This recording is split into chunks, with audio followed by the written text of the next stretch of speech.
집중의 시간표에 우리는 고백합시다. 더욱 강하게, 더욱 사실적으로, 그러면서도 우리의 막 힘이 아니라 믿음으로 고백합시다. 주는 그리스도시요 살아계신 하나님의 아들이십니다. 이 고백을 통하여 오늘도 우리 마음속에 불신앙이 무너지는 시간, 우리의 삶에 하나님의 나라가 임하는 축복의 시간 되기를 주 예수 그리스도 이름으로 축원드립니다. 자, 이제 여호수아 22장 10절부터 20절입니다. 조금 길지만 이거 지금 요단 동편에 있는 두 지파 반의 그 사람들이 자신의 소유지로 귀환하는 중에요. 요단가에다가 제단을 건립하게 됩니다. 그것 때문에 이제 요단 서편 지파들의 사람들이 분노를 하게 됩니다. 대개 보면 신앙이 좋은 것처럼 보이는데 겁이 난 모습들이 보여집니다. 한번 그거를 확인하는 시간이 되었으면 좋겠습니다. 조금 긴 내용입니다. 한번 쭉 나가 보겠습니다. 먼저 10절을 보겠습니다. 르우벤 자손과 므낫세 반 지파가 가나안 땅 요단 언덕가에 이르자 거기서 요단가에 제단을 쌓았는데 보기에 큰 제단이었더라. 지금 이제 이 제단을 쌓았다고 나옵니다. 사실 이 제단을 쌓게 된 이유가 가만히 보면 마치고 가는 길에 요단을 경계로 서쪽과 동쪽이 한민족이라는 사실을 기억할까? 그러면 우리가 이게 한민족이라는 것을 알리기 위해서 중간에 제단을 좀 쌓아놔야 되겠다라는 생각으로 쌓게 됩니다. 그런데 이게 이 요단 서편에 있는 사람들이 볼 때는 우상숭배의 제단으로 보인 겁니다. 오늘 그것을 한번 이렇게 지금 설명해 나갈 거거든요. 그래서 지금 제단을 지금 쌓았습니다. 자, 제가 11절 12절 봅니다. 이스라엘 자손이 들은즉 이르기를 르우벤 자손과 갓 자손과 므낫세 반지파가 가나안 땅의 맨 앞쪽 요단 언덕가 이스라엘의 자손에게 속한 쪽에 제단을 쌓았다 하는지라. 이스라엘 자손이 이를 듣자 곧 이스라엘 자손의 온 회중이 실로에 모여서 그들과 싸우러 가려 하니라. 자, 지금 이 요단 서편에 있는 사람들이 그들이 요단가 쪽에 이렇게 제단을 쌓았다는 말을 듣자마자 흥분을 하는 겁니다. 이 흥분하는 이유가 있습니다. 그거는 이제 그 뒤에 13절, 14절 그 제사장 비느하스를 세운 것부터 보면 좀 알 수가 있는데요. 그러니까 제사장 엘르아살의 아들 비느하스를 이렇게 세운 것을 보면 알 수 있는데 그건 좀 이따 나오긴 하고요. 어쨌든 지금 그 세워지게 된 배경을 내일 할 거기 때문에 그것을 듣기 전에 이미 오해하는 겁니다. 우리가 지금 사람과 사람이 살아가는 중에 가장 심각한 것이 오해입니다. 한쪽에서는 좋은 의도를 가지고 하고 있는데 그것을 보는 다른 쪽의 사람들은 다른 방향으로 보기 쉽습니다. 지금이 딱 그런 겁니다. 요단 동편에 살았던 두 지파 반은 미래의 후손들이 같은 민족이었다는 사실을 잊어버릴까 싶어서 지금 상관없는 자들이 아니라 원래는 같은 이스라엘 공동체였다는 사실을 인식시키기 위해서 제단을 쌓아놓은 건데 요단 서쪽에 있는 사람들은 그게 아닌 것처럼 오해했단 말입니다. 그래서 지금 분노를 하는 겁니다. 그것도 뭡니까? 온 회중이 있었던 실로에 모였어요. 근데 아마 여기서는 여호수아가 있지 않았던 걸로 보입니다. 자기들 스스로가 막 몰려서. 왜냐하면 지금 가나안 정복을 하고 나서 나름대로의 신앙이 좋았던 그 시기였기 때문에 그러지 않았나 싶습니다. 자, 13절, 14절 보겠습니다. 이스라엘 자손이 제사장 엘르아살의 아들 비느하스를 길르앗 땅으로 보내어 르우벤 자손과 갓 자손과 므낫세 반 지파를 보게 하되 이스라엘 각 지파에서 한 지도자씩 10 지도자들을 그와 함께 하게 하니 그들은 각기 그들의 조상들의 가문의 수령으로서 이스라엘 중에서 천부장들이라. 자, 여기 보면요. 그 당시 제사장인 엘르아살의 아들 비느하스를 보냅니다.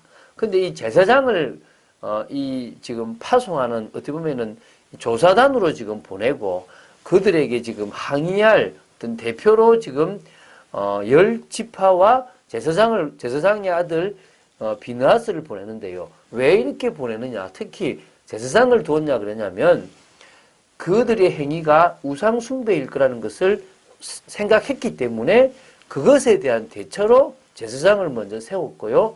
그리고 열 지파를 이게 지금 각 지파인데 9지파 반이니까 이쪽에도 지금 므낫세 반지파가 있으니까 10명의 지도자들을 같이 보내게 된 겁니다. 근데 왜 하필 비느하스냐 그러면요. 이 비느하스를 알아야 됩니다.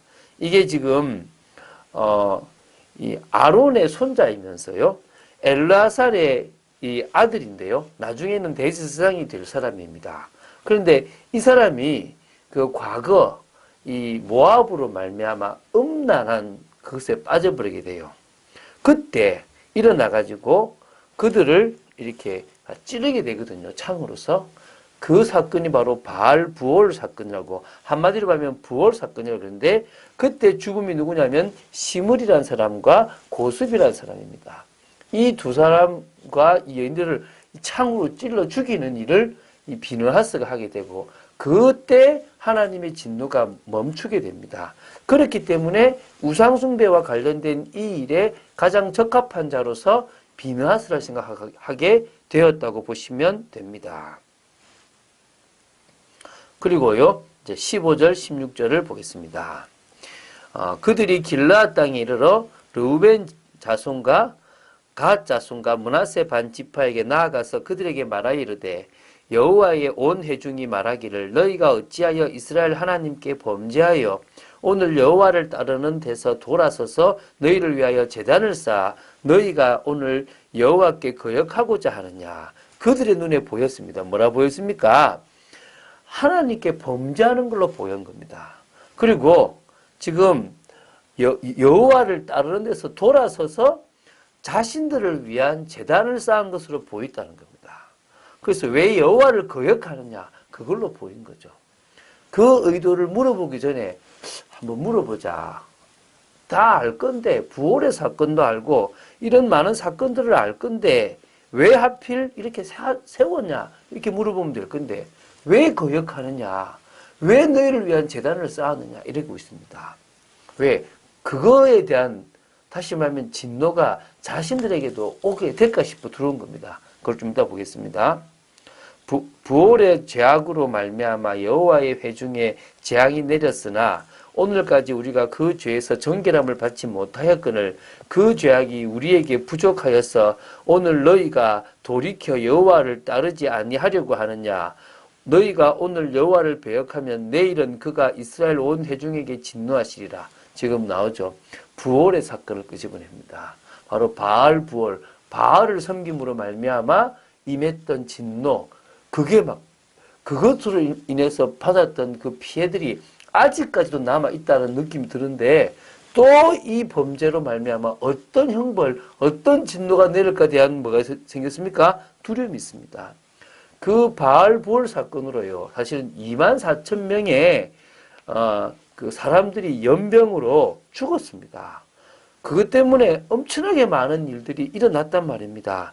그 심각성, 그거로 인한 심판과 저주, 재앙, 진노가 얼마나 심각한지를 너무나 잘 알기 때문에 오늘 너희들이 배역한다면 내일은 이스라엘 온 회중에게 진노할 거다. 너 때문에 우리까지 지금 문제가 온다. 얘기하고 있는 겁니다.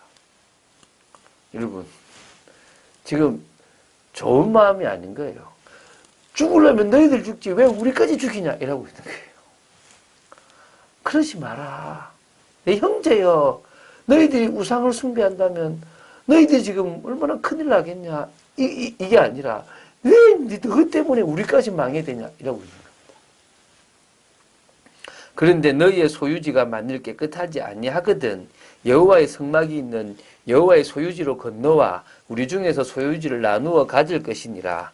오직 우리 하나님 여호와의 제단 외에 다른 제단을 쌓음으로 여호와를 거역하지 말며 우리에게 거역하지 말라. 세라의 아들 아간이 온전히 바친 물건에 대하여 범죄함으로 이스라엘 온 회중에 진노가 임하지 아니하였느냐. 그의 죄악으로 멸망한 자가 그 한 사람만이 아니었느니라 하니라. 지금요, 그 부올의 사건을 끄집어낼 뿐만 아니라 누구 사건을 끄집어냅니까? 바로 아간, 세라의 아들 아간, 여리고성에서 물건을 훔친 그 아간 때문에 아이성에서 패배하고 참 아픔들이 있었잖아요. 너 한 사람, 너희들만이 아니라 다 죽게 되는 거다. 왜 이 일을 하려고 하냐? 여호와의 진노를 왜 우리에게도 오게 하느냐? 거기까지 말라. 차라리 땅이 멀고 이 땅이 좋지 않으면 가장 가자. 우리 저 서편에 작지만 같이 나누어 가지자라고 얘기하고 있습니다. 지금 여러분, 이들이 지금 이 두 지파반이 우상 숭배하는 모습들로 말미암아 안타깝고 그들의 지금 앞으로 당할 고난이 정말 답답하고 불쌍히 여겨진 게 아니에요. 같은 고난과 같은 진노를 당할까 싶어 두려워 떨고 있는 겁니다. 그러니까 이들이요, 결국은 사사시대로 들어가면서 우상을 숭배하게 되고요, 결국은 넘어지게 되는 겁니다. 여러분, 율법을 주신 이유는요, 본질을 알고 그 의도를 알라는 겁니다. 하나님을 향한 사랑과 사람을 향한 사랑을 가지고 있다면 절대 우상 숭배할 수 없고요, 절대 하나님을 떠날 수 없습니다. 아니, 더 지날수록 하나님만 바라보게 되고 더 지날수록 우리 속의 우상을 버리게 되게 되거든요. 겁나는 겁니다. 하나님이 두려운 겁니다. 그러니까 사실 기적도 볼 수 없고요. 그러니까 사실은요, 어떤 의미에서는요, 여호와의 참된 복을 받아 누릴 수가 없다는 것입니다. 지금 22장, 23장, 24장 이제 얼마 남지 않았는데 이 22장을 기록함으로 말미암아 저는 올 수밖에 없겠구나. 이들의 마음이 하나님을 향한 사랑으로 시작된 마음이 아니라 하나님에 대한 진노의 두려움이구나. 그것이 어느 순간에 사라지면 다시 세상으로, 다시 우상으로 가겠구나. 이게 보이더라고요. 정말 우리가 하나님을 향한 올바른 중심을 가지고 하나님의 은혜가 너무 귀해서 하나님을 위한 삶을 살아간다면 우리는 승리하게 될 줄로 믿습니다. 절대 떠나지 않을 거라 생각됩니다. 저도 그 은혜 속에 있기를 원하고 여러분도 그 은혜 속에 있게 되기를 주 예수 그리스도 이름으로 축원드립니다. 주는 그리스도시요 살아계신 하나님의 아들이심을 고백합니다. 이 사건을 통하여 보는 부분을 저희들이 깨닫게 하심을 감사합니다.